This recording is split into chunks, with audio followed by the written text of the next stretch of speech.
નમસ્કાર, હું છું પ્રેરણા. આપ જોઈ રહ્યા છો ઇન્ડિયા ન્યૂઝ ગુજરાતના મહત્વના સમાચારની વિસ્તારથી વાત કરીએ તો કલક ગામની કૃષ્ણા સિરામિક કંપનીમાં શ્રમિકના મોતનો મામલો થાળે પડ્યો. ₹20 લાખની સહાય જાહેર કરી છે. ત્યારે જંબુસર તાલુકાના કલક ગામે આવેલી કૃષ્ણા સિરામિક કંપનીમાં શ્રમિકના મૃત્યુ બાદ સર્જાયેલો ગતિરોધ આખરે દૂર થયો છે. કંપની દ્વારા મૃતકના પરિવારને આર્થિક સહાય આપવાની ખાતરી અપાતા મામલો શાંત પડ્યો છે અને પરિવારે મૃતદેહનો સ્વીકાર કરી અંતિમ વિધિની પ્રક્રિયા હાથ ધરી છે. ઘટનાની વિગત મુજબ કંપનીમાં ફરજ બજાવતા શ્રમિક ઘનશ્યામભાઈ રાઠોડનું કરુણ મોત નીપજ્યું હતું. આ ઘટના બાદ વળતરની માંગ સાથે મૃતકના પરિવારજનો અને સાથીઓ રોષે ભરાયા હતા. માજી ધારાસભ્ય કિરણભાઈ મકવાણા પણ આ ન્યાયની લડતમાં પરિવાર સાથે જોડાયા હતા.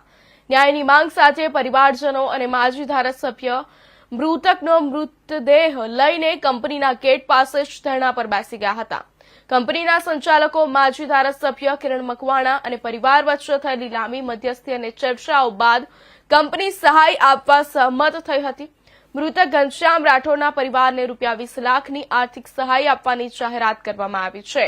કંપની દ્વારા માંગણીઓ સ્વીકારવામાં આવતા અને આર્થિક મદદની ખાતરી મળતા પરિવારે ધરણા સમેટ્યા હતા અને શ્રમિકના મૃતદેહની અંતિમ વિધિ કરવામાં આવી હતી. સામાજિક આગેવાનોની મધ્યસ્થીથી શ્રમિક પરિવારને ન્યાય મળતા સમગ્ર પંથકમાં તેની ચર્ચા થઈ રહી છે. જંબુસરના કલક ગામે કૃષ્ણા સિરામિકમાં શ્રમિકના મોત મામલે ₹20 લાખનું વળતર મંજૂર થયું છે. ત્યારે માજી ધારાસભ્ય કિરણ મકવાણાની હાજરીમાં પરિવારના ધરણા સફળ અને કંપનીએ સહાય આપી છે.